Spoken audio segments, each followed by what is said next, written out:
Welcome to this explainer. If you've glanced at the headlines lately, it probably feels like everything is just breaking all at once, right?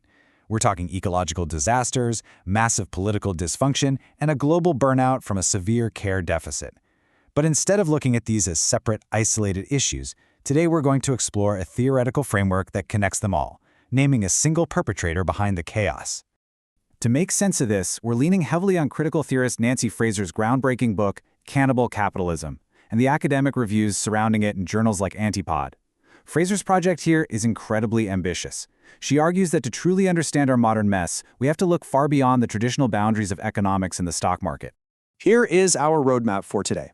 We'll start with the hidden abode of production, move into an expanded conception of capitalism, look at its four pillars, explore the cannibalization crisis, ground it all in a DRC cobalt mining case study, and wrap up with boundary struggles.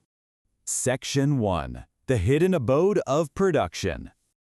Normally, when we think of capitalism, we look right at the visible surface of the economy. Private ownership, a so-called free labor market where we trade our time for a paycheck, and that relentless drive for profit.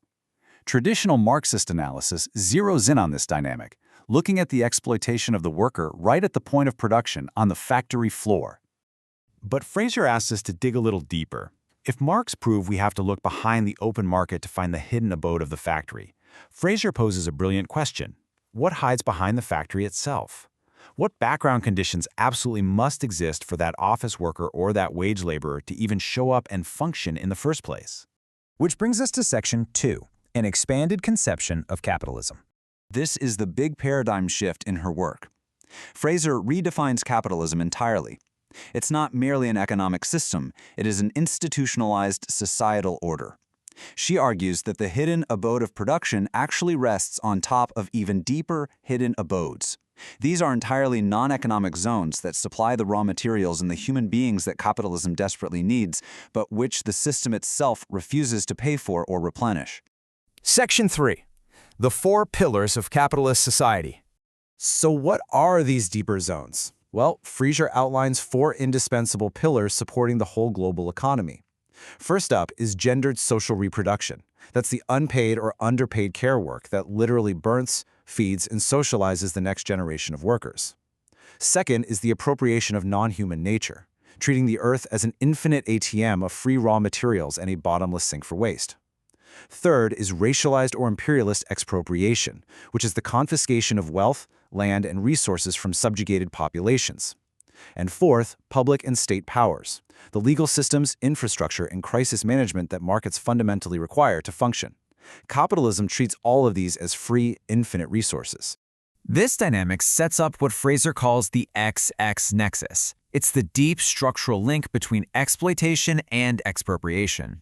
Sure, core workers are exploited for their wage labor, but that entire arrangement completely relies on expropriation, the outright theft of land, resources, and free labor from the periphery. Without stealing those cheap inputs from subjugated peoples, the exploitation of the waged worker wouldn't actually be profitable. Section 4. The cannibalization crisis. So what happens when the drive for infinite profit slams into the very finite realities of human care, planetary limits, and public infrastructure? Fraser uses the perfect metaphor here, the Ouroboros. You know, the ancient symbol of the snake eating its own tail. Capitalism is structurally wired to devour these hidden abodes. It eats care, it incinerates nature, it guts public power, it extracts immense value from these pillars without ever replenishing them, literally cannibalizing its own life support system. And this is exactly why it feels like everything is breaking down at once. We don't just have an isolated climate crisis or an isolated crisis of democracy.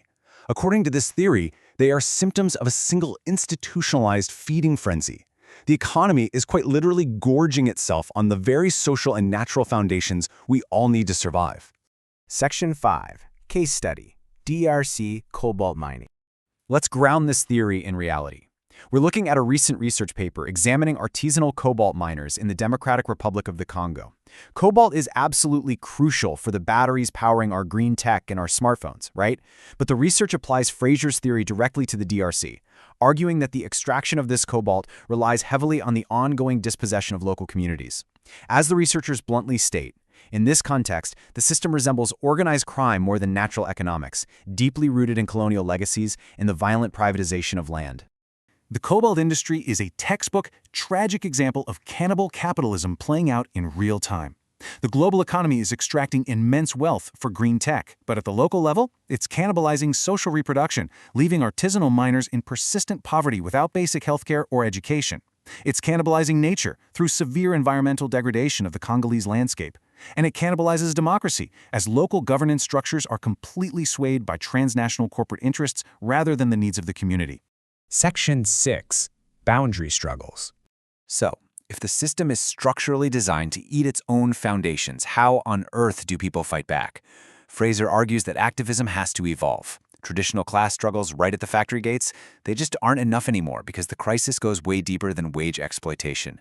Instead, we're seeing the rise of boundary struggles. This is environmentalists, feminists, and indigenous communities fighting at the very seams of the system to protect those hidden abodes from being devoured. These aren't peripheral issues. They strike at the absolute heart of the expanded conception of capitalism.